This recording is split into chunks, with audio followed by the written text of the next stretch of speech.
Welcome to the Lone Machinist podcast, the podcast where it's just you, your tools, and the work. No team, no backup. I'm Jamie from JSpec Engineering, and every episode we're tackling the highs and lows of flying solo in the machining world. And I'm Curt from Confounded Machine, here to chat about everything it takes to make it as a one-man show in the shop. From grinding and turning to the struggles of running a one-person operation, we're sharing the stories, the tricks, and the challenges that come with going it alone. If you're out there in the shop grinding away by yourself, or just thinking about taking a solo plunge, this show's for you. So throw in your ear protection and let's talk about life behind the machine. How are you doing today, Curt? I'm doing fantastic. How are you doing this evening, Jamie? No, I'm doing well. Been having some challenges, but I'm sure we'll get into that a bit later on. Yeah, I think we're both fighting the electronic demons this morning, but... Yeah, well, I'm fighting the government this morning, but yeah. That's a bigger one. The load shedding is back. So that's why we're recording early. We're chasing down when my electricity gets turned off on a schedule because Africa. Yeah, makes it difficult. It makes it a tad challenging. I ended up losing 2 hours on Saturday because I had a 2.5 hour cycle lined up and got a notification saying the power's going off in 2 hours. So that sucks. I couldn't run. It was literally the last long cycle I needed to run, and I couldn't run it. So that I did on Sunday morning. Is it at least fairly accurate to what they like? If they say it's going to turn off at 4, it turns off at 4. Not like for the most part, yes. Okay. It'll be either on the hour or like a minute or two later, and then normally it turns. So they say it's from, say for instance, 4 till 6. On the app it'll say 4 till 6:30. Usually it's on by like 5 past, 10 past 6. It just gives them half an hour in case it doesn't go to plan, because obviously your electrical infrastructure is not meant to be switched on and off constantly. Not typically. Yeah. No, that is not the ideal situation. But yeah, it's not entirely too difficult to work around. Fortunately, I don't pay someone to look at my machine while there's no electricity, so it's not too bad. Like I'm in the very fortunate position that I can just shift my hours, so I'll go have a nap in the middle of the day and then just work 2 hours later in the evening. Yeah, no, that works out then. But yeah, I've got the giant generator, but I haven't switched it on yet. Yeah, I could see that being costly. Well, I mean, from what you told me, it sounds like it's actually a lot more costly than I thought it would be. So government electricity is effectively free when you consider generating your own. Yeah, no kidding. Yeah. It is basically free when you consider it. Like if I have to go put diesel in there, I'm going to be lucky if I get away with about $200 a day. Yeah, that's nuts.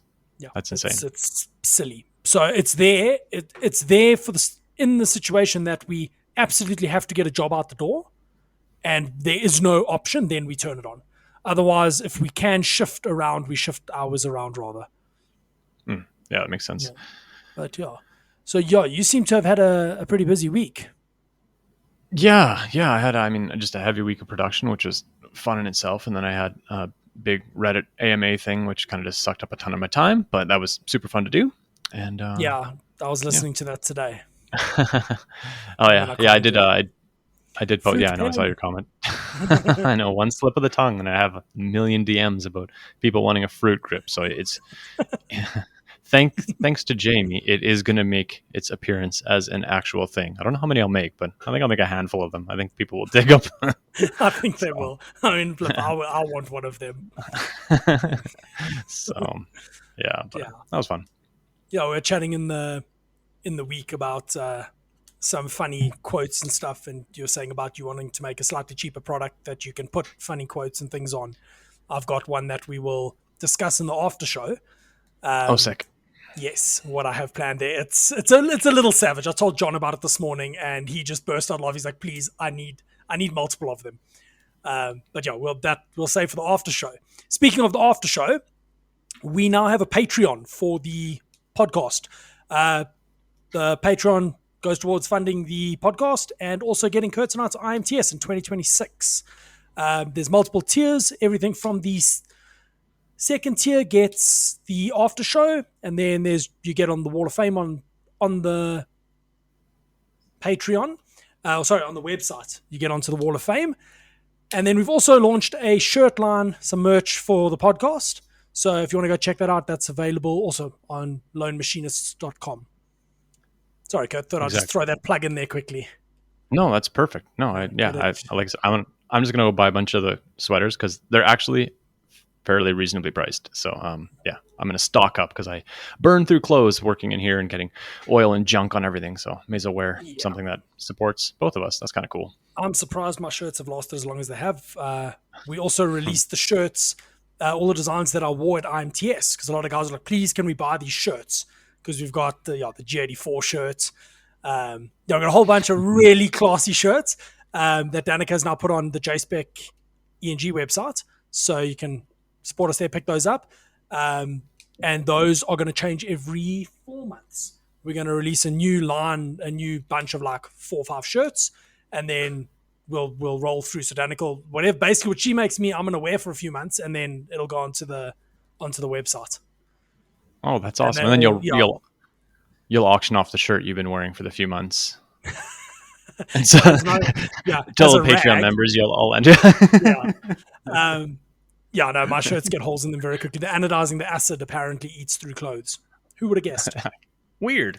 Yeah, very strange. But yeah, there's a couple funny ones. There's a couple funny ones in the pipeline as well. My favorite is I've cut it twice and it's still too small.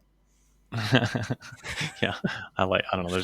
I like that if she's doing new ones, that's super cool too. Because those are So those are there's a interesting. bunch in the works. People were asking for them after IMTS, so we finally made it happen. But being in South Africa, we look at $25 for a shirt and we're like, that is exorbitant. We used to like cheap fashion. Like if you pay $10 for a shirt, it's a lot. So Yeah, but we fair. did it anyway, and we'll see how that goes. Yeah. Well, if nothing more, I will buy a few of them. So Yeah, yeah, there we go. looks like But looks like your week was fun. You have a whole plethora of things to talk to. yeah, So I filled it up. Guess what a no blunt drill kidding. bit did? I don't know, but tell me about it because I've never had those things function all that well for me. So the drill bit, it's my 4.2 drill. It's been in the machine for, I don't know, ever. I don't know when I changed it last. And I was doing these camera housing parts, and the hole drills to about zero 0.7 of a mil. Oh no, I stole the cable for the imperializer for my camera. Oh Um, no. so it drills down to about zero 0.7 of a millimeter from the bottom, so about 30 thou. And because the drill bit was blunt, you could see where the hole was on the backside of the part because it was Mm. applying extra force. So I was a bit annoyed by that, but it is what it is. Because if the customer has a problem, we can chat about it. But functionally, it's not going to impair the part. So it's going out like that because I don't have either the time or the material to redo it right now. So Mm.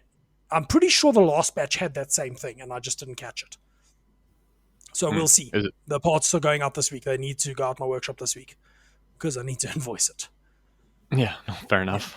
Is it like Yeah, a cosmetic part, or is it like it's industrial part, or? where it is. It's going to be anodized. It's going to be on the inside of a camera housing. Like no one's ever going to see it. Oh. It's Okay. just it's visible, and it was bugging me, but I don't have the capacity to redo it right now. So if they have a problem, Yeah. I'll remachine the parts and give them new ones. But it is drilled as deep as their spec is, and the bottom of the hole, like where the taper starts. So where it goes from cylindrical to tapered, that is 0.7 of a mil from the end of the part. So by the time you Mm. get to the bottom of the taper, it's like 0.2 of a millimeter. So it's very, Okay. very close, yeah. Super, So yeah, super thin wall and aluminum. yeah, So yeah. but I put a new drill in, and you can still make it out on the. So I picked that up on the second part. Ordered drills, got drills, and ran the third part, and you can still just see where that is. So I'm like, it is what it is. It's not going to affect functionality, so it shouldn't be an issue. Yeah, I guess. Yeah. It's not ideal, but it is unfortunately what it is. Can you switch to like a flat bottom drill for that, or do they need No, the point? so the way I would fix it is to just bore the hole out with a flat end mill. Oh, okay. Yeah, that'll But do. that takes time, and I'd done 2 of them already by the time I figured it out. I mean, each one's got an hour and a half of machining into it at that point. No. So Okay. it just unfortunate, but it is what it is. Oh, But, yeah, I see you got new tumbling media. yeah, I was I'm forever just there's gonna be like a ton of updates on just tumbling because I'm always searching down finishing, and right now if I can get tumbling working and getting the finishes I want, that's gonna be a massive time saver for me. So I ended up just buying some. I've been playing around with non-abrasive media, which sounds counterintuitive. It's just ceramic media, but it doesn't have Oh, like because you're it doesn't polishing. it doesn't really wear away. Yeah, it's kind of like Yeah. just polishing spheres. Anyways, I bought a bunch of little rods. They were very inexpensive to what I normally buy, and I was like, you know what, I'm just going to give these a whirl. So I filled up my old schooly little tumbler that I have videos on, the like little orange bucket that spins. Yep. Loaded it up with a batch of pens, and the finishes came out exactly how I wanted them, and I was so impressed. So yeah, super jazzed about it. And it takes 6 hours to get where I want to be. No, that's not horrible. So yeah, I think I'm going to buy one of those Rebel 17s. I think what they're called here, the extreme tumblers. They're inexpensive. They're like $400-500, and they're just a drum tumbler that spins on wheels. It's just something I can play with because the next option is Lineman Tornado, which is basically that. Okay, yeah, and I mean they're cheap enough, and I can get them in like a week, and I can play with it. I can do wet tumbling in it. I don't like it because you can't cycle like water through them because the whole tub is spinning. I mean, I guess you could put like a fitting on it, but it just seems you could tedious. Overcomplicate it, yeah, like why? So after that, I think I mean the next step up from that is just multi-$1,000 tumblers. So I'm like, you know what, I'm gonna try this, see if I can get the finishes I want, because I got the finishes I want with my little DIY solution. I just know like that thing's gonna blow up any day. It's just it's held together with hopes and dreams. So I just don't want to put any more time in. Like by the time I put time into modifying it, I'm like, I'd just be better off buying something and just moving along. So my one like that, the windscreen wiper motor died twice. Okay, I resurrected it and it died again. Then I ended up putting a 7.5 to 1 gearbox on a NEMA 23 motor, and I ran it with that. And that seems to do the trick. I've got to tumble some parts tomorrow probably. But it's the same. Yeah, the same game I played here. Yeah, I've got a Lineman Tornado, I think, and I got it from one of my customers who does reloading stuff, and I got it for a steal. I got it for like $200. Oh wow! Yeah, like it was. I think they now from the dealer here they're like $350. So like there's someone that bought this and returned it. So he was like, "Do you want this thing? I'll give you a good price on it." So he gave me a good price on it, and it's called the Lineman Cyclone Rotary Tumbler. Oh, Lineman Cyclone. I will look. It's $500. Typing on the podcast. I can send you a... Oh, yeah, okay. Very, very similar. Yeah, it's a really nice tumbler. I run mine with stainless steel pins and brass. So I've got some little stuff. It's magical case polishing stuff. I throw a cap of that in with my brass parts. You throw tarnished brass in there, it comes out like golden shiny because it burnishes the surface. So I tend to throw stuff through there when I want to make it look really, really nice. Yeah, that's what these same thing. These like Rebel tumblers, they're mainly used for like people doing reloading. But it's got like a nice rubber interior, and they're this one as well, and super beefy. So you're not going to wear it out. No, they are really nice, and they got a timer built in on the side, so you just turn it to like 2 hours and let it run. It turns off when it's done. Sick. Yeah, so I've been making tumbling media for those this week.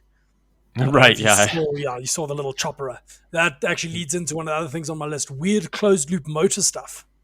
So I've got these little stepper drivers. It's a little industrial boxy.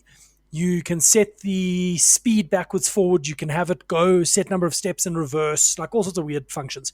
I use them, push button, it goes forward in one direction till I push the button again. Wouldn't run this closed loop stepper, because the closed loop stepper wants a 5-volt signal, and this thing's outputting 3.3 volts. Oh, okay, yeah. Like, spent an exceptionally long time trying to figure this out. I haven't run into this before. Like, it's never been an issue. Most of these things will take a 3.3 volt signal. Eventually just told ChatGPT, write me a Arduino sketch that makes a stepper motor go at a set speed, and put that on an Arduino Nano, and bang, works, no problem. So that's now doing 2000 RPM, and every revolution it does a cut. And then I've got another motor feeding wire into it on an old skateboard wheel, just going brrr, chopping wire. It takes for fucking ever. It's really slow. It looks fast, but it looks like it's hauling. It's many meters to get a kilogram. Many meters of wire. So, and now I've got to make a decoiler for the wire, because if you give that thing half a chance, it just springs into a ball of stainless steel spider web. So I was running production. I had the roll of wire on a pipe on the workbench. I was looping it around the arbor press where I was standing, back around my surface grinder and feeding into the machine so I could make a nice slack loop. And then I could pull out a bunch, pull the next part in the lathe, and then get the lathe running while it ate up the slack. Now, it was ridiculous. But I ran enough that the guy can at least sell some of what he's got. And then I need to make the decoiler this week. So I think I might just go buy a wiper motor and then put basically a little stick that when it goes up, it runs the motor for a bit. When it goes down, it stops. And then just click forward, down. Yeah, just to keep, because the skateboard wheel doesn't have enough traction to actually pull the wire consistently. Like as soon as you let it go straight to the roll, the part length gets shorter because it's slipping. Okay. But yeah, that's now at least it's running, because that's been like 2 or 3 months in the works that it's been on that's revision 4 of the thing as it is. What is that, a wire chopper? Because the wire looked really, like, I thought it was an EDM wire chopper, but what is it? No, it's 1.2 millimeter 420 stainless. Okay, yeah. MIG wire. This is the roller MIG wire that we chop. So it uses 420 stainless because then you can use it in a magnetic tumbler. Oh, I see. Okay, he's using the chopped pieces for something. Yeah, the chopped pieces are the tumbling media for burnishing brass. I've got 2 kilograms of it in my tumbler, in my Lineman Cyclone. Yeah, it works really, really well for brass. Oh, okay, yeah. That makes sense. I also discovered my new tumbler is a little bit too violent. Yeah, that thing looks savage. And what you were saying, I think on the last podcast, it was producing the finishes you want in like 10 minutes. Yeah, on big parts. I put in a bunch of flux, and it doesn't deburr them. It rolls the burr over. Oh, no.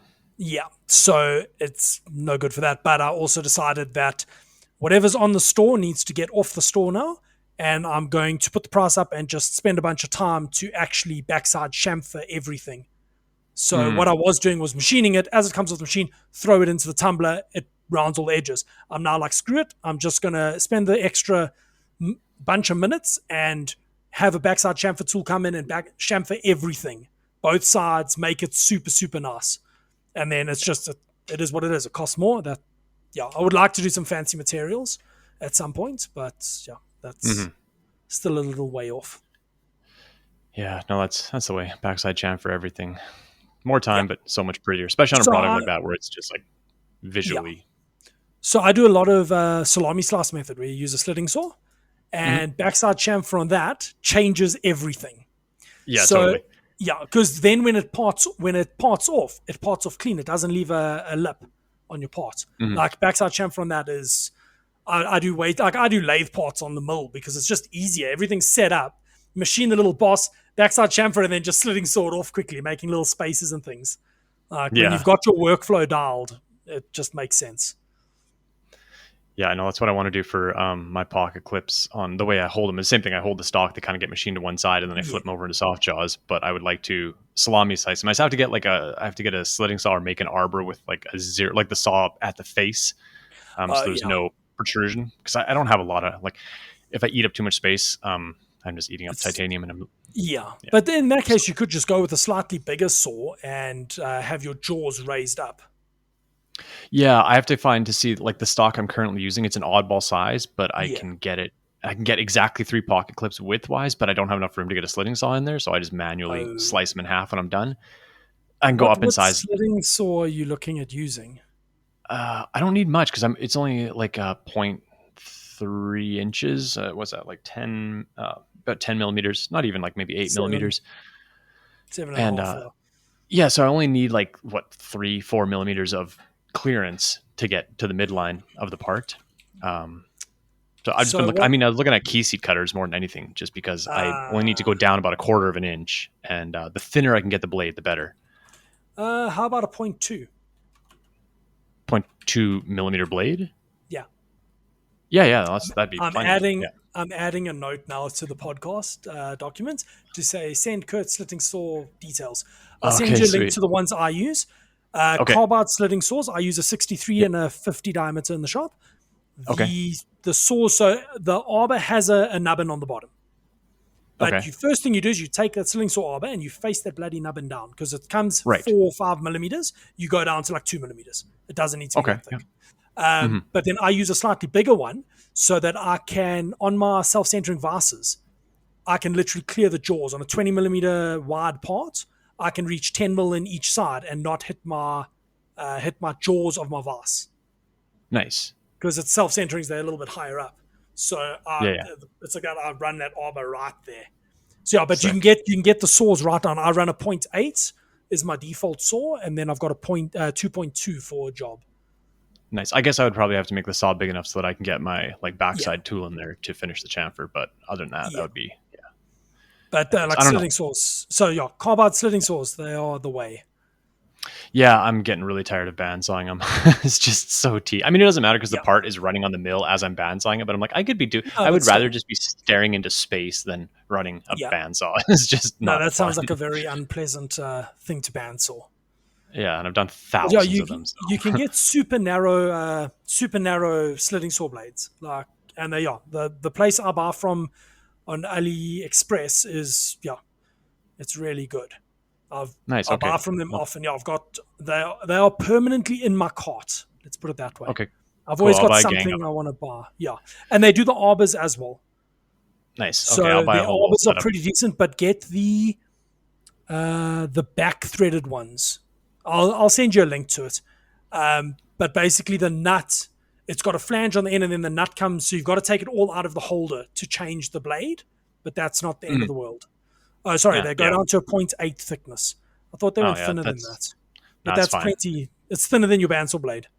I say I'm going to need more clearance anyways to get tools in there to do backside work. So sweet. Actually, we'll put the link. I don't know if there's links in the show notes, but we'll put the link in the show notes too. So if people listening along can see this fancy pants tool. Yeah, I've got a thing there to send you a link. I'll get Danica to add it to the show notes as well. Beautiful. Notes because we did actually have show notes last time. As far as I know. Sick. I didn't check. I'm just assuming it got done. I'm assuming that it was done properly by the editing wife. But yeah, so what else is on the list? Let's see, what do you got here? It's your lathe. Turning it up to 13. Yes, turning it to 13 because 11, I can't read what's on there because we'll get in trouble for saying that. But yeah, turning it up to 13. So I started running this job at 600 millimeters a minute, so 0.3 of a millimeter per rev. And then I was like, maybe we can go a little bit faster. So I went to 900, so 0.3 per rev. And then I was setting up to run it, and I'm like, I think we can go faster. So I went to 1.2 meters, so 0.6 per rev. Like, the motor's not bogging down yet. Let's go faster. So I went up to 0.75 per rev on the roughing passes on 25 diameter or 30 diameter aluminium. It took 30 seconds off my cycle time. You said it was 0.75? Yeah, 0.75 feet per rev. So at 2,000 RPM, I'm feeding at 1.5 meters a minute. Yeah, that's 30 thou per rev for the for the crazy Americans. Among Us. Yes.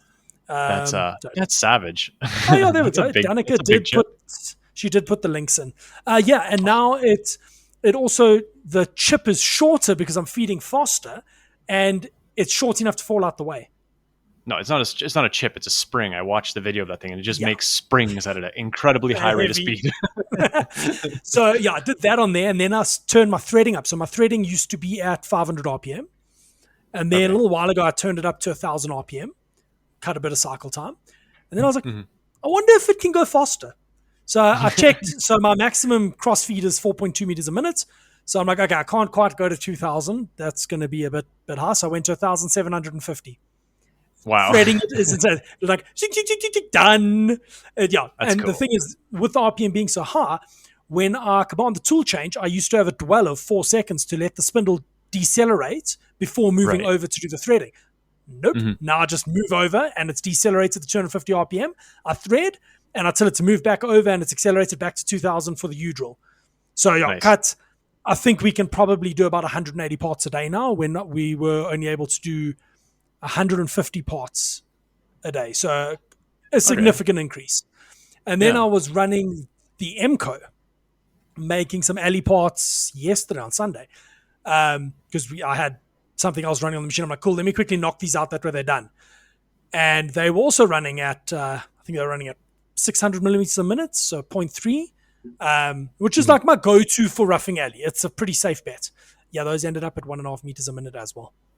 Nice. It I think was that was where I hilarious. was watching the springs. Yeah, that was that would have Yeah. been the MCO. I was getting tangles of shaving stuff. Nope, that problem went away. Just make short fucking dick shavings and they just fall out the way. So yeah, I ran off 60 parts yesterday afternoon and next to no time because what was taking like a minute and a half to rough is now like 30 seconds and it's finished.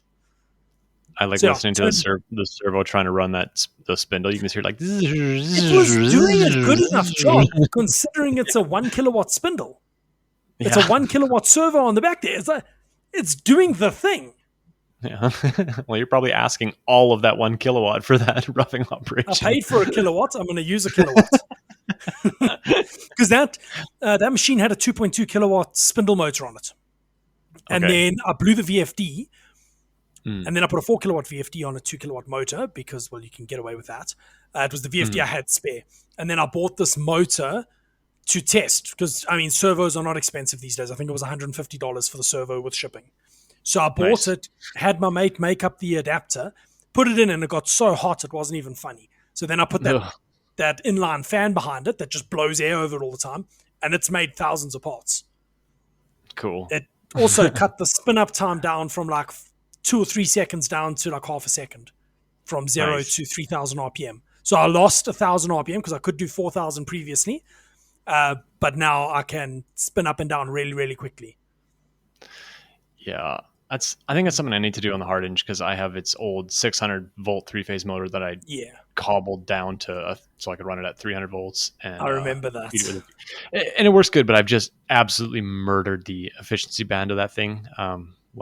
It used to run. And the problem is it also goes through a giant mechanical clutch because the way it was built from factory is the motor ran at a full speed and then it just ran essentially like a CVT transmission to change the speed. Yeah, and I left all that in there.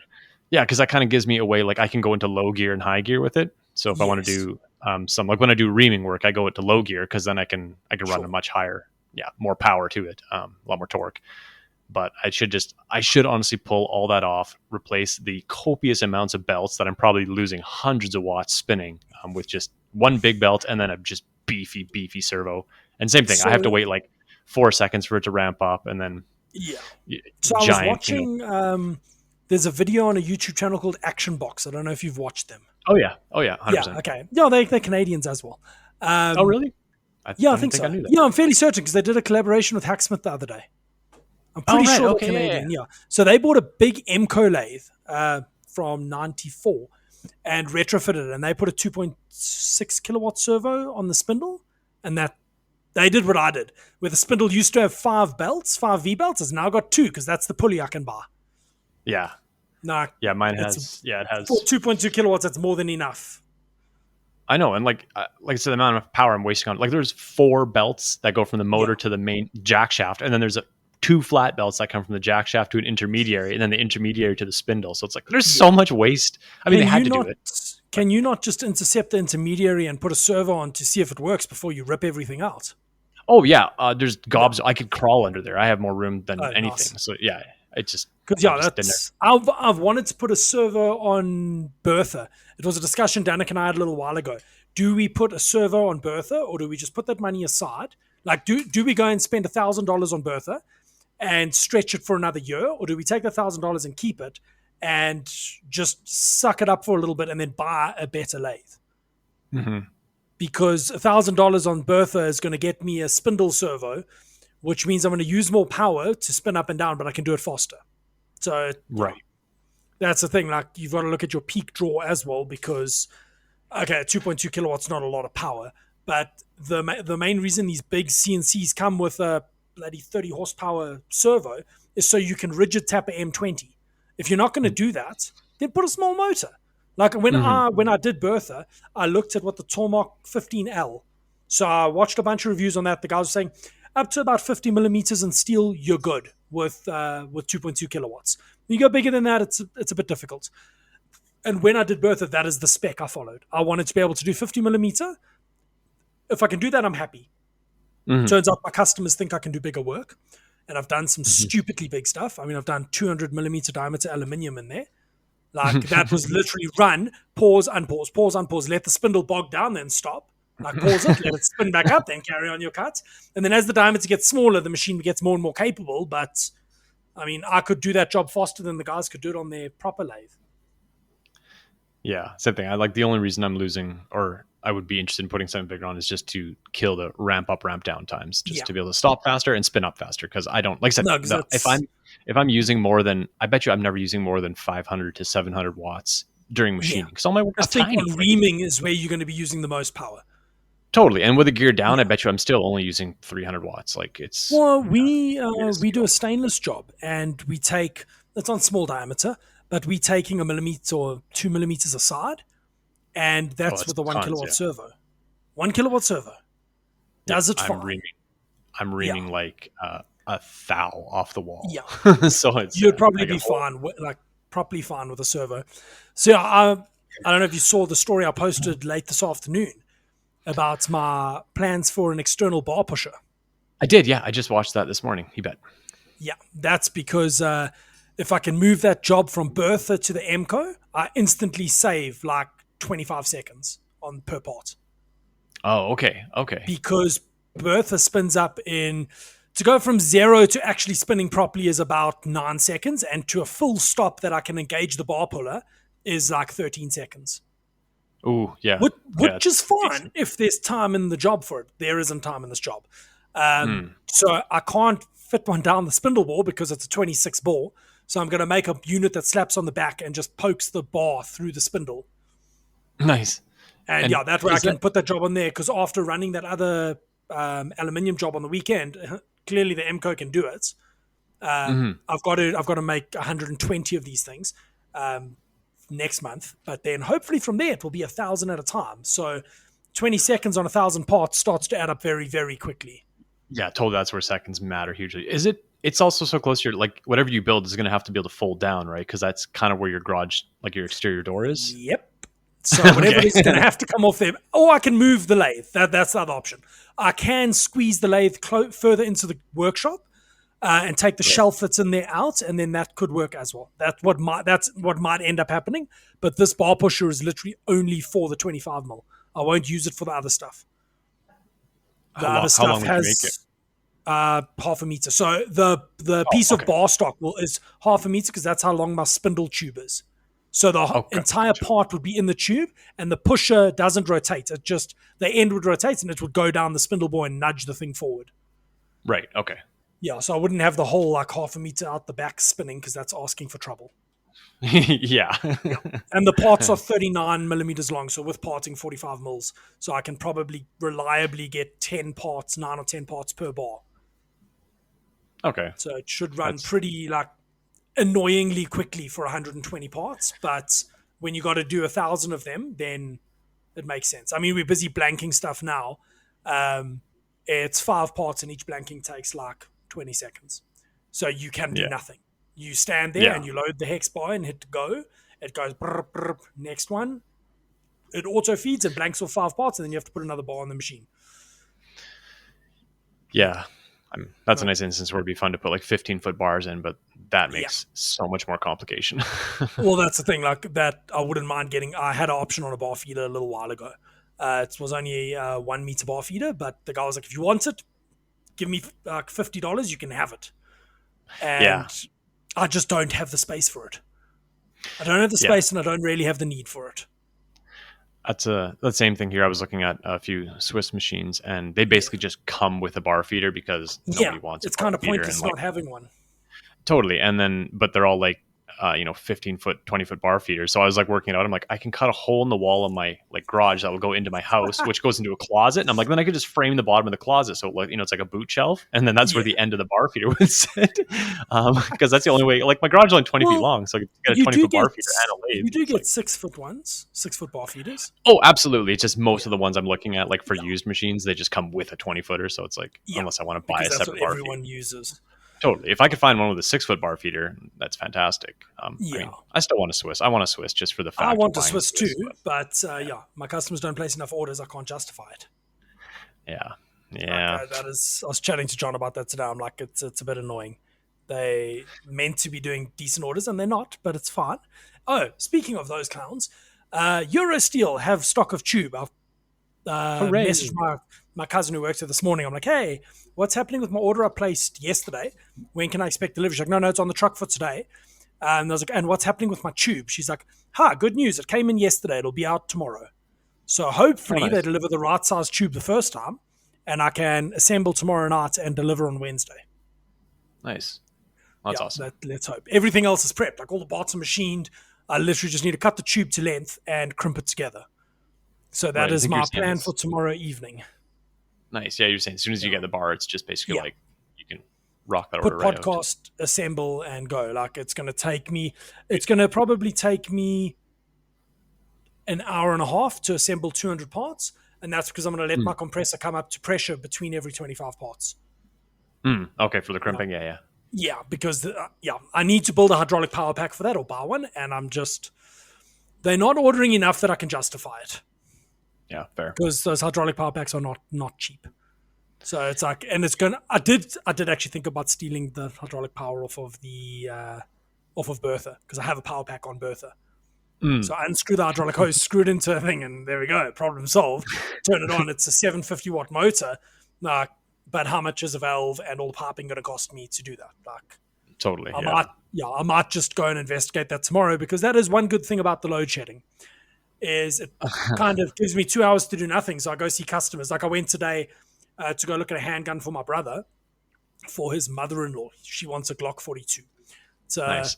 9mm short. It's the cutest gun. It literally fits in the palm of my hand. It's tiny. But the guy was selling it, so my brother's like, listen, I'm not flying up to Joburg to look at this thing. Please, can you go have a look? So I took a drive today during load shedding, go and had a look at the gun. While I'm there, I'm like, shit, I should have bought some mag bases with.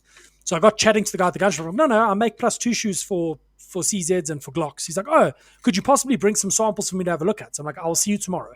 So now tomorrow at 2 o'clock, when the power goes off, I get in my car and I drive to go make some sales. Nice. Okay, well, Yeah. it makes it feel like it's less useless time. Yeah. Like I went today to go see a customer to go sort out month end stuff, just make sure the invoicing is on par, like all ready to go. Because with them, I have to submit any invoices by the 25th so that they actually pay me on time. Because I'm the only one who gets on their payroll or on their vendor list who gets paid at the end of the month that stuff's been invoiced. Everyone else is 30 days from that. I'm like, I'm not a bank, so you will pay me at the end of the current month. Yeah, seems So fair. to facilitate that, I have to go get my invoices signed off on the 25th with them. But that's fine. Like I was there, and they're like, oh, cool. Can we do a V2 of this project we did? We want to, instead of having a pneumatic drive, we want to go servo drive with a gearbox. I'm like, sweet, I can do that. Nice. So, yeah, it'll be another fun project. Oh, that's awesome. Yeah. Yeah. What is micro polishing brushes? So this is so for the longest time, like I polished the inside of all my pen tubes, and I've experimented with there's a company called Brush Research, and they make all kinds of cool like diamond, essentially bottle hones, but really tiny bottle hones in various diamond microns. So you can, and I used them for polishing for a long time, but they're pretty expensive and they wear out pretty quick, especially if you're going over, like in my pens there's a little slot where the bolt action goes through, so you kind of have a hard edge that just kills. It eats it. It kind of demolishes them. So I ended up building a special like polishing mandrels that work fantastically. So I've been using those now for years, and they're just so much better. But I've never been able to make a mandrel small enough to do the polishing on the inside of the pen tips. So I've just basically reamed them as good as I can get them, and that's kind of how they have to be, because I can't build my mandrel small enough. But I found out through McMaster, because McMaster has 100 billion products, but sometimes getting the right combination of words to search it out properly is impossible. So I found these little micro polishing brushes, and they were with the stainless steel brushes, like your standard like kind of like wrapped whatever stainless steel kind of fibers that you could just use for general deburring. They were in stainless that, but steel toilet brush. Exactly, stainless steel toilet brush. Exactly, and they were within that category, but they were plastic bristles infused with different abrasives. So it's an actual abrasive. Really cool. Yeah, and you can get them down into polishing grits, and they were tiny. Like you can get them to like 1 millimeter, 2 millimeter diameter. Oh, wow. yeah, so they weren't also not cheap, but I bought a few of those, so I'm gonna use them for polishing the pen tip. Because honestly, on my pens, the bolt action slide, like that's people always think that's where most of the resistance comes from, but that's like No. it's very little. It's the tip going in and out because the tolerance Yeah. is so tight. So if I could just polish that to make it super super smooth, it feels better. So yeah, I'm excited to try those Yeah, out I and was see if they work. listening to your AMA, and you were saying about tip wobble not being Yeah, acceptable. no, Like, and you can feel like 5/10. Like if you overbore, like if I overream it by 5/10 yeah, and you write with it, you'll hear like click click click click click click, click as the refill just kind of contacts both sides, and it's yeah, so frustrating. I mean, first world problem, but it's like yeah, for the pen dorks out there, that's super annoying. And some people yeah. have like some That's pen manufacturers have like 2 thou of clearance. It's like, blech, like that's yeah. gross. It No, makes it like, super easy, but like, blech. yeah. I made a pen. It's somewhere around here, and I just used the drill bit I had on hand. Totally. But I'm not a pen nerd, so Yeah, and I yeah, mean, I just kind of like back in the day, same thing. I just whatever drill bit I could use, that's what I yeah, did. And yeah, there was tons of tip wobble on some of my super super early pens, but yeah. yeah, that's the one thing people whinge about the most. So I err Okay, on the side of probably a little bit too tight. But so yeah, polishing brushes should be nice. We'll see. I'll know should in fix next week or that. so. Okay, Yeah, no, once again, they're interesting. spendy, but if they even if If one they brush solve the lasts problem, me a batch, yeah, exactly, yeah, exactly. yeah. Spendy is proportional. Absolutely. Yeah. Yeah, Like I said, time is the most important. So if I can, as long as it doesn't, it's not insanely expensive. If I can purchase back time, I'm all yeah. for that. No, 100%. Yeah, I am resisting. Well, not resisting the. Well, yes, resisting the urge to buy a SMD hot plate. Oh, okay. Yeah. They have such little cute ones now. Have you I seen? know. I found one today for like $30. No. I'm just trying to be a responsible adult. Like I can straight up justify buying that because I buy it. I put together screw switches for the robots. I sell 20 of Yeah. those. Yeah. I've recouped the cost. Yeah. So, No. yeah, it's on the list of things to do when I'm less poor is to buy that. But now we got a store here called Micro Robotics, but now my order Mhm. has swelled to like $100. It was like $30, and then I was like, oh, let me buy parts for the Imperializers. So buy the switches, Mm. add the Arduinos, add the screens, and then cool, now it's $50. Then I need timing belts for my robots, and I need this SMD solder thingy, and I need this, and I need connectors for another project. So yeah, those people get way too much of my money, way too much of my money. But yeah, that I'll probably place that order this week and then get that in because then I can put the Imperializers together. I can put together that other Home Assistant unit. Nice. So yeah, Oh, because that I want to on I that want to topic, test. keep rambling for one Yes. second. I got to. Oh, no worries. I'm going to show you what you're the cause of. Oh, cool. I like this. Yeah. So um, I've got a Home Assistant board that I've developed. I'm just waiting to get the SMD components. It can Okay. monitor up to 3 machines and track your spindle uptime. So basically, doing what Chad is doing, but not as well. So yeah, it is effectively doing. It is telling you what your runtime percentages compared to your on time. And it's a very interesting statistic to look at. Like I've been hitting 90% this last week, 87, 92, but that's because I've been running very long cycle production work. So yeah, this little board will be able to monitor three machines or 6 independent optocoupled inputs, and then also has 2 outputs to switch lights on and off. But yeah, Nice. let's see what I have caused, Curt. So you caused. So first of all, I had like a bunch of these like just generic home switches, and I'm just there's nothing important on the video, so just But then I decided to bust it open to see exactly what made it go inside because it's not compatible with Home Assistant. And then I realized I could probably get one of these, which is just like your Oh, they ESP came in. device Nice. with a single relay. Yeah. So I mean, I Yeah. bought some of these locally. I have a very large order that's coming in because they were very inexpensive to get overseas, but I could get them locally for like twice the price. But that's still like At four least you could dollars. get them. We couldn't Yeah. get them locally. Like we looked at importing them, and then we ended up bringing in a whole lot of D1 minis because it was cheaper to do that and put our own relay modules. Yeah, so now I have just like a whole plethora of them here, and then I bought a bunch of these, which are super cute because they're all still in Oh, the that's like a strip. nice, yeah. These are just 120 volt switch mode transformers that bring it down to 5 volts because these things have another little transformer that regulates 5 volts down to 3.3. So yeah, now I can build smart Nice. switches galore. I'm going to print a little enclosure for them and yeah, just make a whole bunch of. I have these little extension cords that let me plug in because I have so many equipment that's right against the wall. So I'm Yeah. going to splice the cord and put one of these little smart switches in between it so I can control all my lighting in here, switch it all over from, these kind of units that aren't compatible. I've been spending, Nice. yeah, I'm so excited. And those Yeah. ESPs, like you were saying that you had Dirt better cheap. Wi-Fi, they're Yeah. dirt cheap. And Yeah. I have one hooked up here and I just connected to my home network, and the latency is stupid fast. Like they're crazy Yeah. fast Oh no, and they're amazing. crazy reliable, like way more Yeah. reliable than these like smart switches I bought. So yeah, Yeah, my I've got opinion has a changed. ESP-C3 with a solid state relay running the lamp in my lounge. It plugs Nice. into Yeah. USB on the lounge computer or the Xbox to power it, and then it just switches the light on and off. And it's got an automatic cycle, turns on at 20 past 6 in the evening, turns off at 20 past 9, or can be done from our phones. And then I've got 4 light circuits set up in the workshop so that my lights can do fancy things. Mhm. And I need to actually go see my neighbor and see if he found the smart speaker. He had a white one and a black one. He's like, no, you can have the black one. Mm. And then he couldn't find it. He's like, no, take the white one. I'm like, not a chance. That thing's not going in Yeah. my workshop. That thing will be black in a week. Like, rather just find the other one and give me the other one, so that I can literally walk in to the door, clap my hands, and say, "Daddy's home," and the lights turn on, like full on Iron Man style. Yeah, well, and like that's the thing people don't realize. Like, yeah, this is nerdy and it's fun to play with, but like the application I'm putting it for, so I'm making my doorbell smart, and then I have a camera at my front door, and then I have the lighting controlled in here. So now when a delivery comes to my front door, the camera picks it up. It can pulse my lights in here to let me know someone's at the door, and then if they hit the doorbell, it can also pulse the lights. Like or it can announce something through a speaker. Like, you have so many options to make your life Well, easy.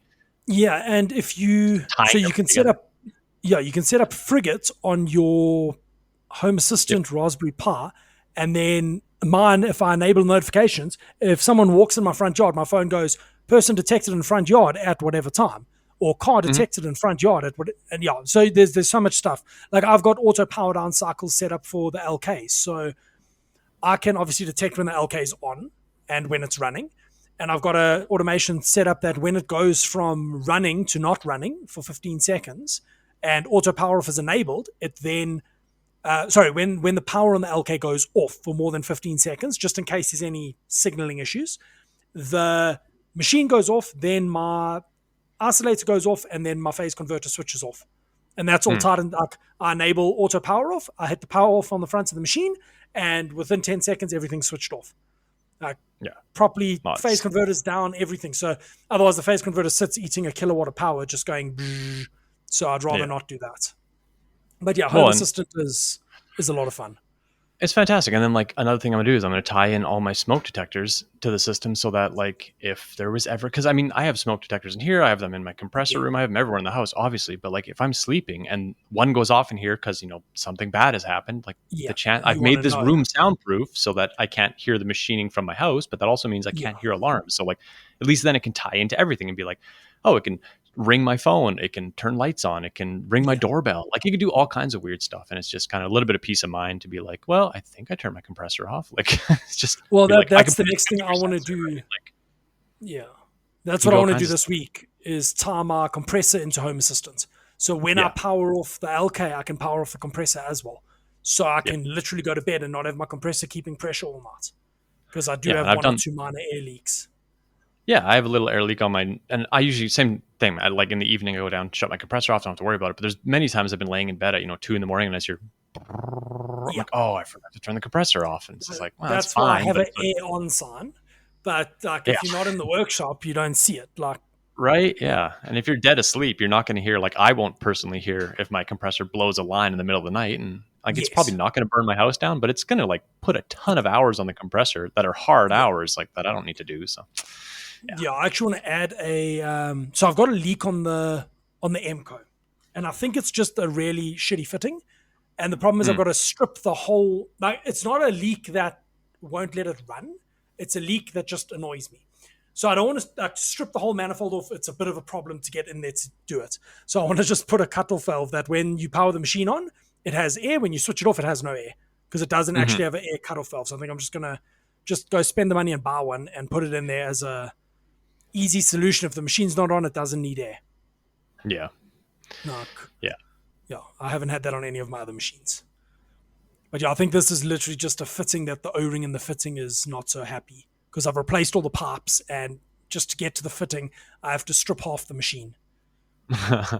It's Although I was getting a joint one limit switch error today, which was very infuriating. But I think it's electrical noise, not actually the drive Mm, faulting or anything, because it was happening at kind of the similar times. So I need to mm. just climb into that panel tomorrow and poke it with a big stick until it obeys my commands. I think That's awesome. that I need to redo the panel on the MCO at some point, because my solution for the turret has been changed, and the wiring is a little messy. Well, it was a Also, temporary solution. the servo drive doesn't fit in the box it's meant to be in. The VFD fits it perfectly. The servo drive does not. So I need to make Mm, like a little extension on the box to fit the servo's drive. nice. But I mean that machine. Yeah, I love that little machine. It is literally. It's Yeah. going to prep 500 parts between. Well, it did 200 this afternoon, and it's going to do 300 tomorrow morning, and Is then it's that going to get set up to run 600 stainless parts. I'd say, is that part of your note saying making 200 pounds of scrap? Nope, that is all Uh-oh. aluminium scrap that is done. Oh no, Oh, that's okay. just swarf. That's just shavings. Oh, was that the camera? The camera Yeah, housings? that's the camera stuff. I finished Oh, that okay. off this morning. I finished off the last big rings, and now I'm Nice. back to being able to put vices in my machine again, because it's Oh, all sick. done off Okay. of a fixture. So the work coordinates are set once, and I machined 18 plates. Wow. So 18 plates. Every one of them has 2 to 3 ops, depending on how I go about it. But like some of them were 2.5 hours just on the finishing passes. Mm. Because surface everything, Roger, because I know you're listening, Roger. He says I need to make him a shirt that says surface everything. Because this whole thing, there's a whole lot of surfacing on 2 of the smaller parts. But there's literally like 5 hours in each part between the backside and the front side of them. But machine ran, so I don't care. Push go and machine go burr and makes parts. No, exactly. If they That's the want to best pay for all thing. the service. Yeah. Well, that's the thing with it running cycles or running multiples. You get the first one proved out, the next 2 run without you looking at them. Right. Like Yeah. you don't have to stress about it, and that is really nice to run production like that. No, absolutely. That's what that was the last week or last run. Sorry, was the first time that I didn't, because the very first run I did on this was the huge run I did of pins, and I was building the fixtures as I was running that, so I didn't really get to feel the Yeah, benefits of like, oh, it's all set up. And this last run, it was just like, oh, pick this program and put these in there and hit go. And it's like, oh, and well, those parts are done now. Okay, the next parts are like, okay, those parts are done now. And so I'm like, well, now the machine sits idle. So it's like, okay, well, this is nice. yeah. So No, that repeat work is where it's at. Like yeah, I've hundred put a percent. lot of effort. I was chatting to who was I chatting to today? I was chatting to John this morning, I think, and I was saying, no, I've put a lot in the last year. I've put a lot of effort into making things easy. So Mm-hmm. when the repeat orders come around, it's easy. But now the repeat orders need to start coming around, because it's getting a bit annoying that they're not placing the orders that they're talking about. Because customers never place the orders they say they're going to place. Mm-hmm. But if they place half of what they say they're going to place, I'm going to be happy. Well, that's awesome. Yeah, that's where Yeah. you start reaping the benefits. Well, that's it. Put a lot of effort in up front, like a lot of tooling through the whole of last year. It was just buy tooling with every spare cent. Almost to the detriment of ourselves, because coming into November and having a bit of a downturn, it put us on the back foot, but that's fine. I have 2 feet. Mm-hmm. We'll, That's the spirit. no, well, that what Danik and I were discussing it, and the plan going through this year is to have at least 4 months put away by the time November rolls around. That if orders take a slight downturn, we're not really going to feel it. Yeah, We no, can that's absorb that, and we can carry on with our lives. But we are actively working on a bunch of product stuff. Like my mate Carl was here on Friday. We went to site to go look at a job we're doing together, and he got you and he's like, "What's happening with Monica?" Like he's looking for stuff that he can Mm. product lines he can spin up, because he's the welder, that my welding mate. So I'm like, no, we'll make a model, send it to me. We build a new version, test it, and then we can go to market with it. Like I Nice. like Monica. I think we're gonna make it a bit shorter, change a few things on it. Still like 160 liters of capacity, so you can suck the entire tank out no problem. and then just a few quality of life changes we're going to make. And then we'll do some testing and then push it to market. And yeah, basically come in. I think the plan is to sell it that you supply your own vacuum. We recommend a vacuum cleaner to power the unit, but we're not selling it to you. That way, when it breaks, it's not my problem. Fair. We're supplying you a tank, and we're going to probably come in at like $1,800 on the tank Oh, with the transfer pump, like basically half the price of everyone else, because I think everyone else is just pulling the piss. Yeah, I mean, Like, that's a nice thing about that product is like as soon as you clean one sump, you're like, okay, I will pay pretty much anything to make this job easier. Kyle and I were discussing it. And it's like the bomb cost on the thing. If we have one that a weld fails or something, you can say to the guy, just bring it here, have another one. Like just trade us, take a new one, and we pull the pumps and stuff off, and like it's not a huge amount of money that's tied up in a product. Because I said to him, like, I've done stuff before where I ended up losing losing more. So the job I did, it was like a $2,500 job. I ended up spending $5,000 on flights to fly down to Cape Town to go and fix these machines that I built, and because I didn't expect them to be run by morons. So like I ended up losing 50,000 rand on that job. So I'm very hesitant to just push stuff to market now because I've burnt my fingers hard on that job. Yeah, I can see that. No, yeah. So, but yeah, doing my due diligence. And then I was assembling pallet systems, and I think there needs to be a V4. Ooh, why is this? So the lovely modular base plate that I have on the bottom, I hate it. Yeah.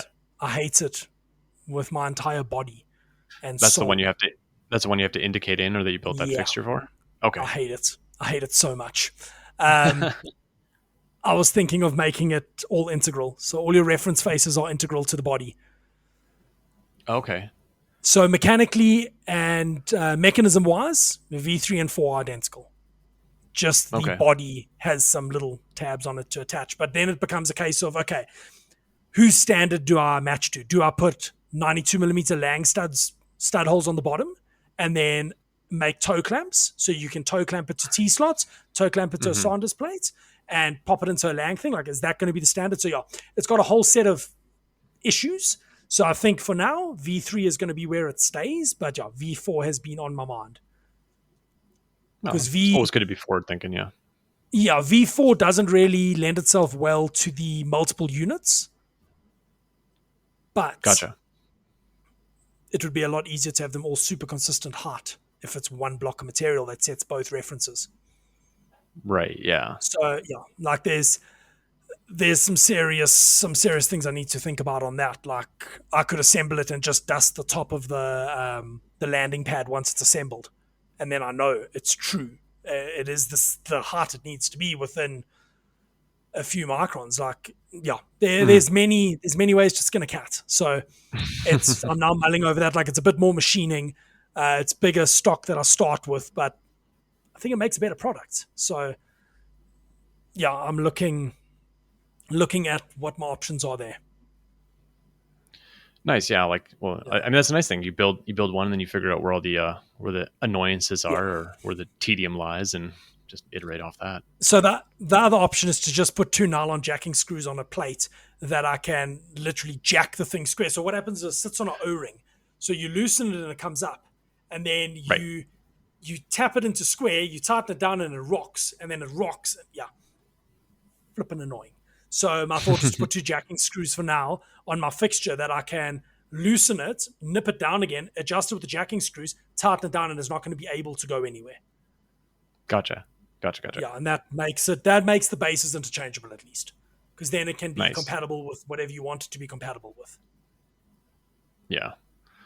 Well, I mean that's but like the pallet systems are coming together. They're all together. I forgot to put your new base on your one. I just realized now. I just tightened the base that was on there so now I need to go pull it off and put the Curt special on it. My fancy pants one. Thank you. Yeah, your very unique one. I'm excited for that. That's a minor detail. I need to still sort out packaging for that. It just hasn't been front of mind. I've been making lots of shavings instead. Oh, that's Because good. I mean, that is the thing with developing it on, like, I'm developing it on my own dime there. It's like work comes first, palette system yeah, comes second, but palette system kind of needs to get out the bloody door now. It's bugging me.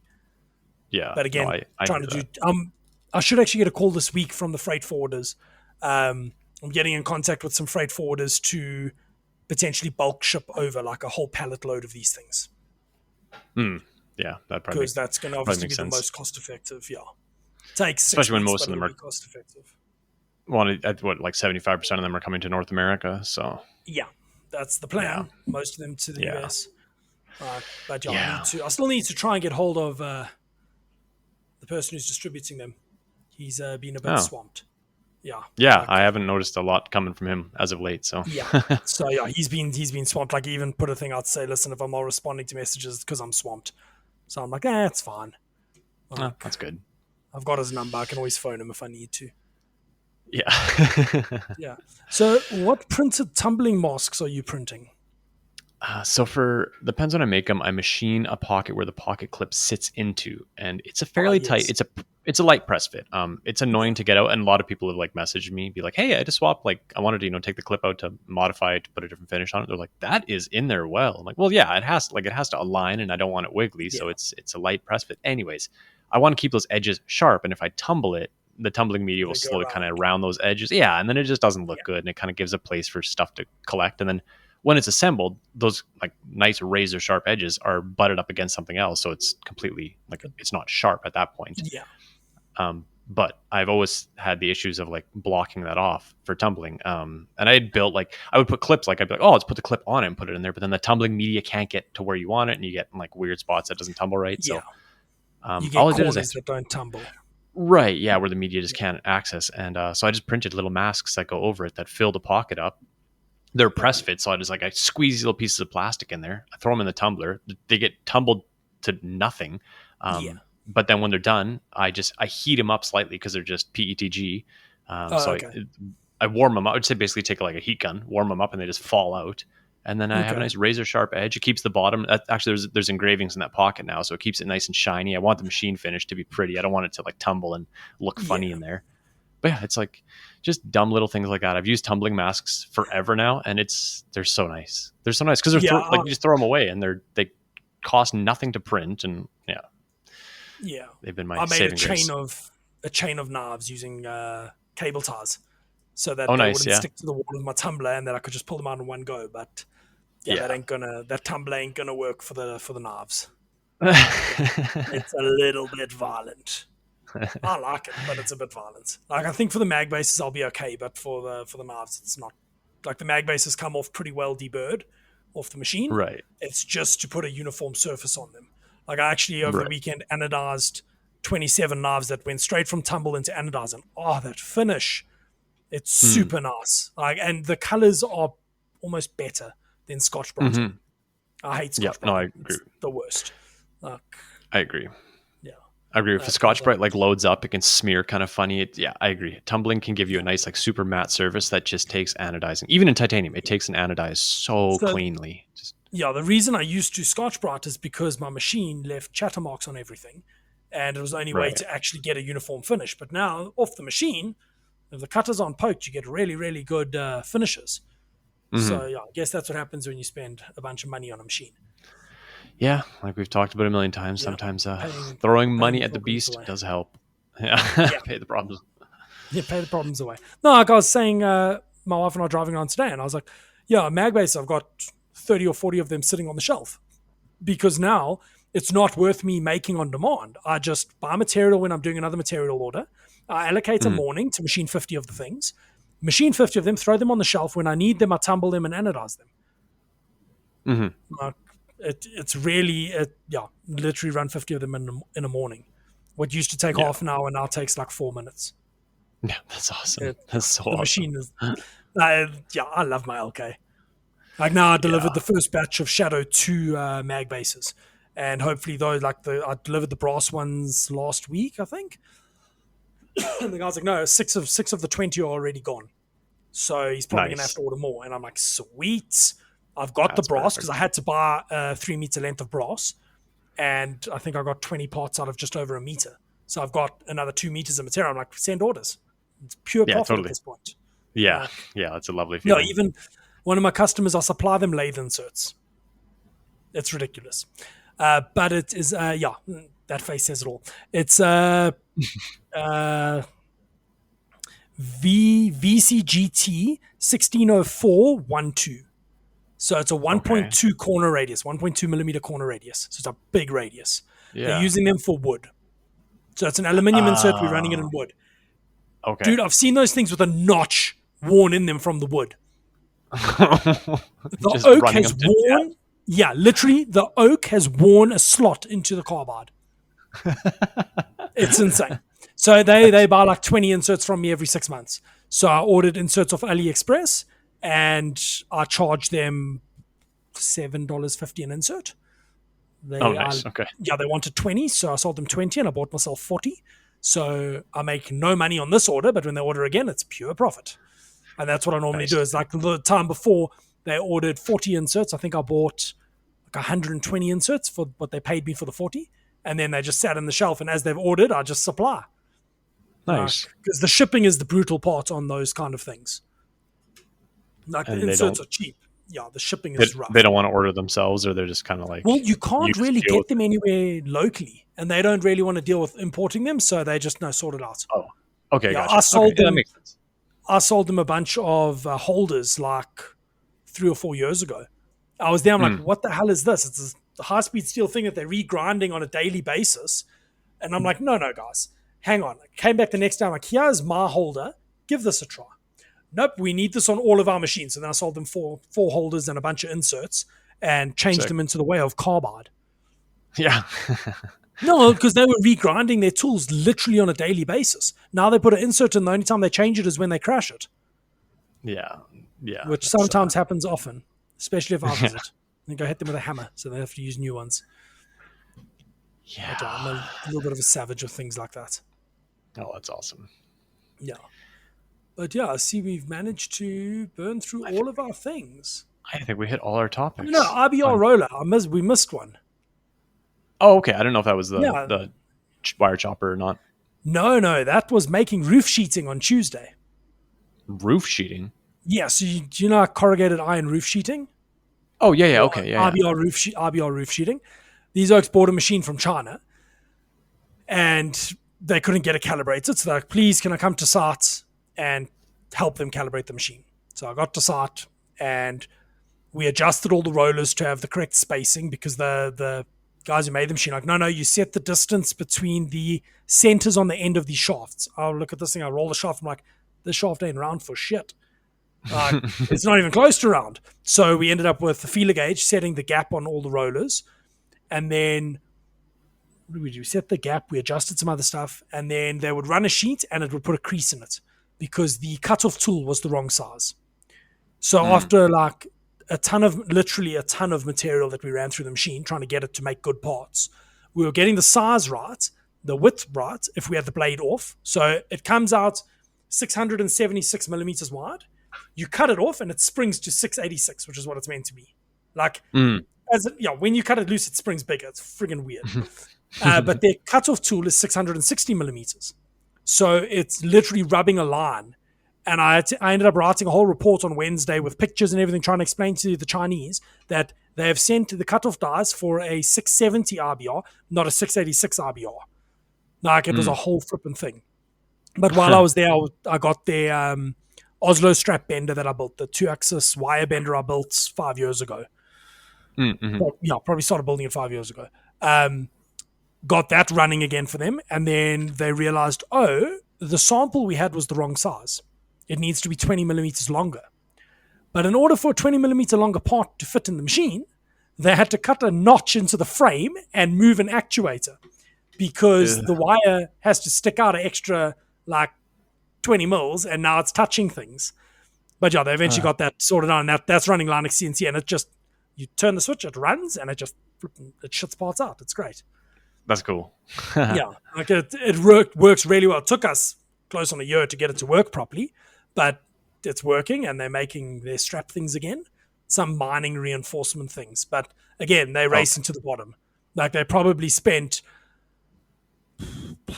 probably sorry doing maths here, it's dangerous. Probably about $15,000 on the whole project, and Mhm. the straps cost they can be sold for $20.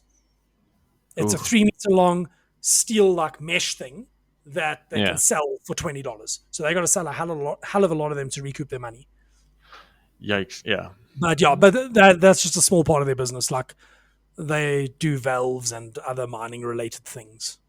So that's Mm. where they make most of their money. This was just like a trying to make like even the roof sheeting. It's just trying to set up another like sub business type thing in their whole endeavor. You have a very varied work week. Yes. You're always jumping around. It's kind of cool to hear about. No, it's interesting, but yeah, I like making parts. I like easy work, running production. Oh yeah, fair. Like, yeah, Danica was making fun of me because I was complaining that I went to site and made $350 for the day. She's like, "Oh, so that $350 day was an inconvenience for you?" I'm like, "Yes, it's Fair stopping enough. me from doing what I want to be doing." Like, but yeah, Yeah. like, we're discussing it, and like 2 years ago, I would have been ecstatic to be able to go there and bill them for the day. Now it's Right. like, Yeah. I now have to work late because I need to make up hours for the job that's on the machine at the moment. Like, Mhm. yeah, it's a $350 inconvenience. But yeah, that I mean, that just is with the scale of the business. I was chatting to my mother-in-law today about it and saying a year and a half ago, our expenses were half of what they are, our monthly recurring expenses. Right. Yeah. Since Yeah. then, we've got a machine, we've got a generator, we've got to do significantly more business to cover just the basics. And Mhm. yeah, that's yeah, you don't you fail to the level of your systems, and right now that is Yep. what we are doing.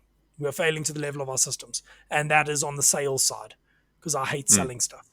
So we are, yeah, I'm not pushing sales as much as I probably should, but that's because I know as soon as orders start rolling in, we're going to run out of capacity, and I'm Yeah. trying to not be in that position. Yeah. I know that was one topic that came up in my AMAs, which is like collaborations and whatnot, and just Yes. like some companies I deal with, and they're like, "Oh, like, well, do you want to work with us?" Like, and some of them are pretty like well-known EDC like Yeah. resellers essentially, and like I just politely mainly decline a lot of them. It's because like I'm like I don't want another.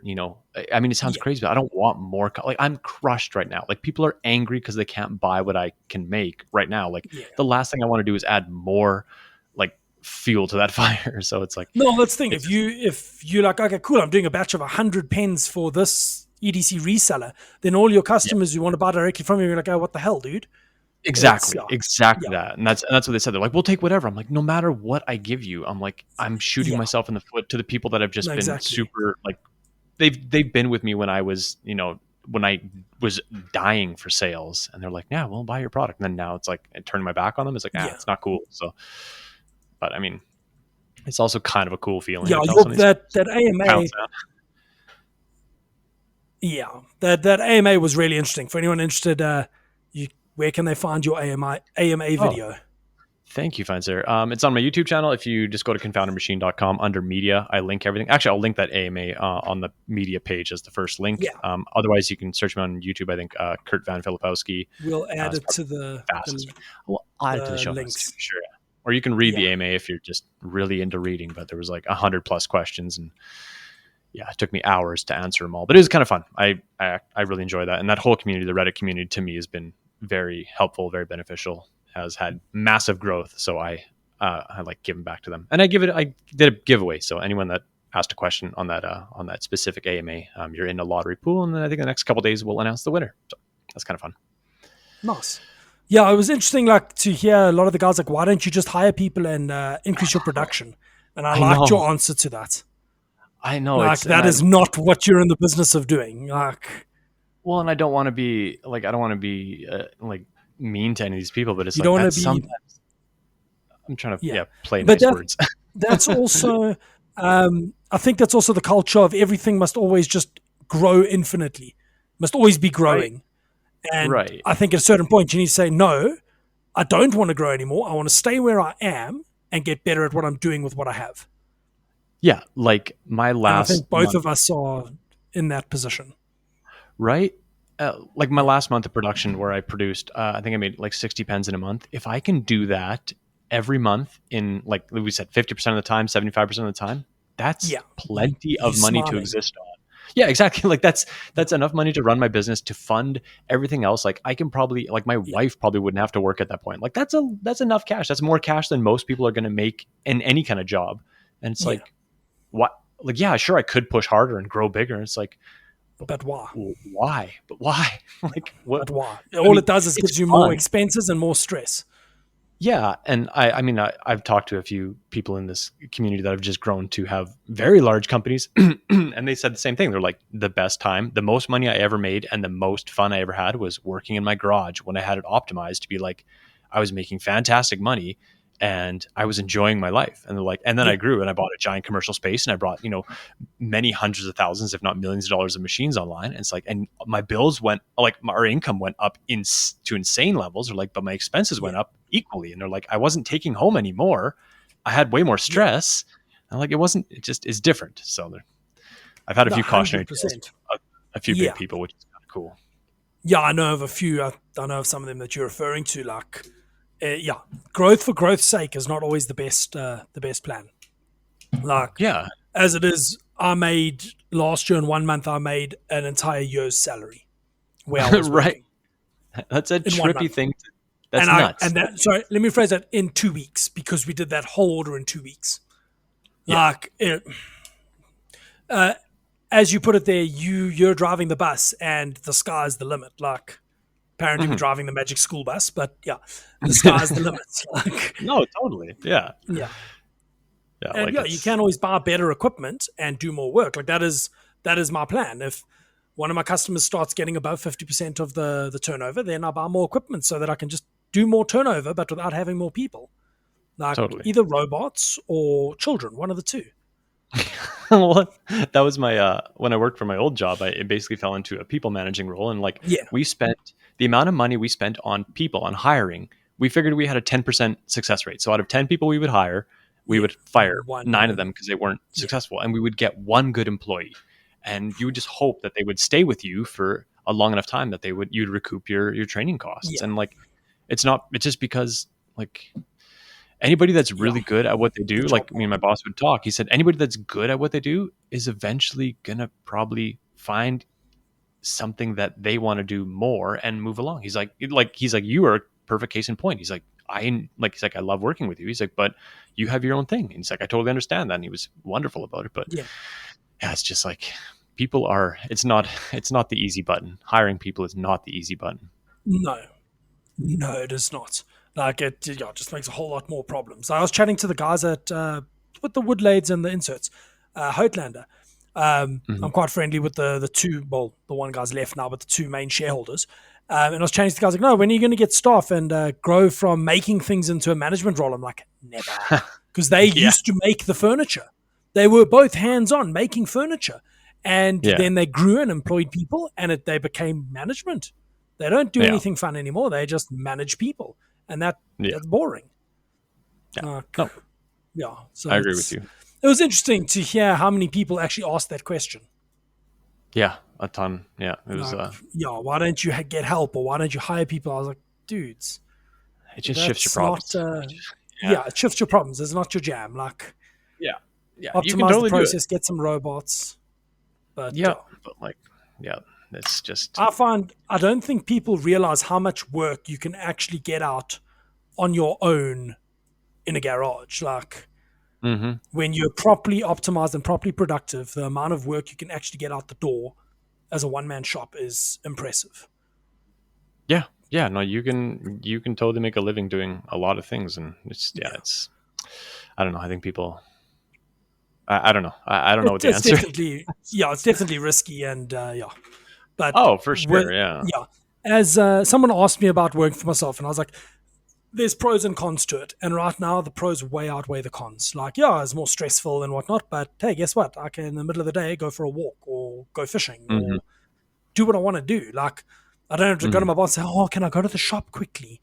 Like, I just get in my car and I go. I'm the one who's got to be somewhat responsible. Like, Yeah. yeah, it's its own kettle of fish. Yeah, and I think if you're motivated enough to like just keep yourself on task, Yeah. I think that's anybody that's working for themselves or like any kind of entrepreneurs. Like that's not the problem. It's like, well, I could just play video games all day. It's like it's not in Well, your you could, mind. but You I could, but like it's like it's not being homeless more than I like being homeless. yeah. Well, and like Like that is the gist of it. That's why I used to go to work every day because I didn't like the idea of being homeless. yeah, Mm. exactly. I like food. Yeah, Yeah. I want to keep Like eating. capitalism is slavery. Anyone who says differently doesn't understand it. Like you can, sure, you don't have to work. You just then don't have the nice things. Like Yeah, that totally. is what it is. Like, yeah, you've got a mortgage, you got all this, you've got to pay it. You have to Yeah, work or it gets taken away. So yeah, it's, yeah, but yeah, I think let's start wrapping it up there because we've got a little bit of an after show and I'm watching the yeah, clock this evening. yeah. We're Um, getting up there. yeah. So what have you been Googling this week? Googling. I did a bunch of kind of boring Googling on like OBS Studio just for like streaming and all that nonsense. But the main thing I've actually been looking a ton on right now is the laptop that I'm currently using is getting up in its age. And I was Ah, looking at some operation I was doing. I was like, this thing is so slow. Like, I think I need a new giant computer. So I just looked at the tasks that were being run on it and I realized my hard drive is just swamped 100% of the time. ah. So what I'm going to do is I realized in a lot of laptops, because it's kind of hard to upgrade them, but you can just replace your hard drive with a solid state drive. Oh So, wow! and Are you actually running a hard drive? I'm actually running a hard drive What's in it this like laptop. to be in the 2000s? Exactly. Exactly. Yeah. So I'm going to join all you spacemen in the future. So yeah, I'm going to haul this hard drive out, Oh, drop a solid state in there, and yeah, reap okay. the benefits of much faster write speed. So yeah, anyway, that's what I've been Yeah. looking up. It's just tons of information. It's so Okay. if it's so inexpensive nowadays. I didn't realize how cheap Oh solid yeah. state drives have come down. Like No, no, they're they're so basically free.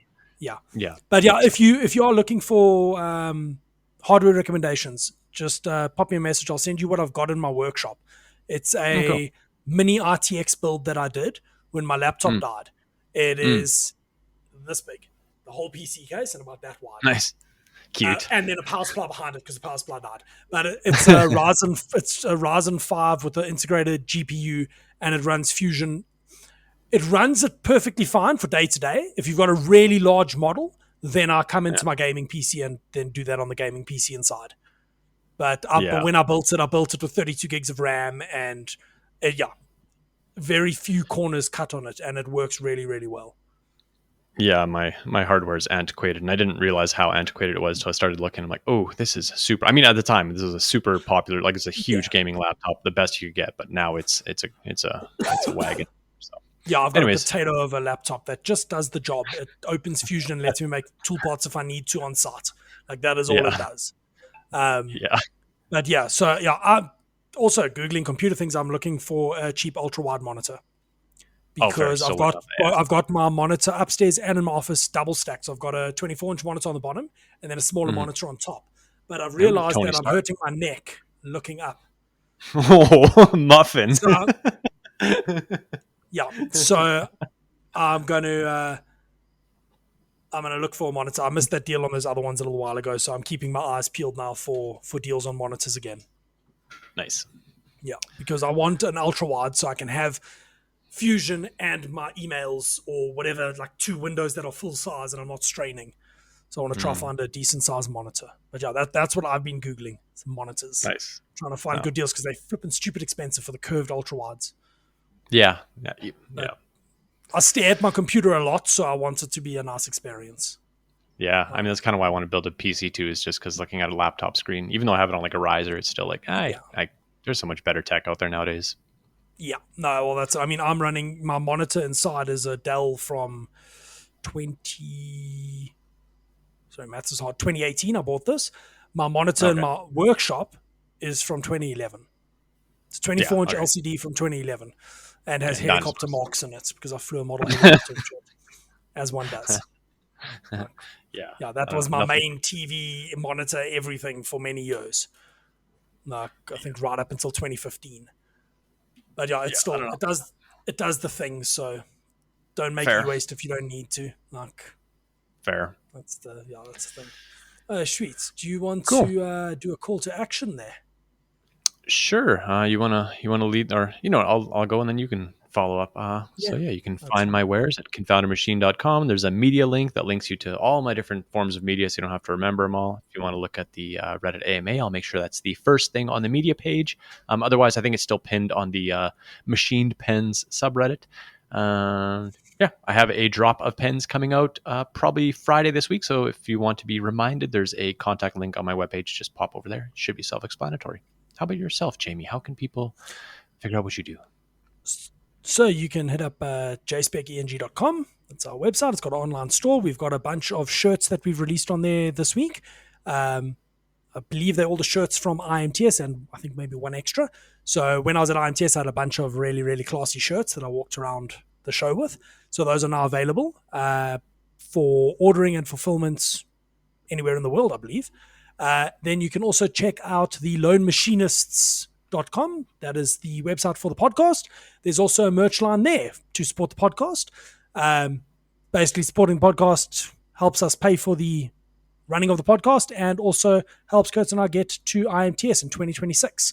So any extra funds are going to go towards that so we can stay somewhere that isn't in the south of Chicago and requires a $100 Uber ride every night.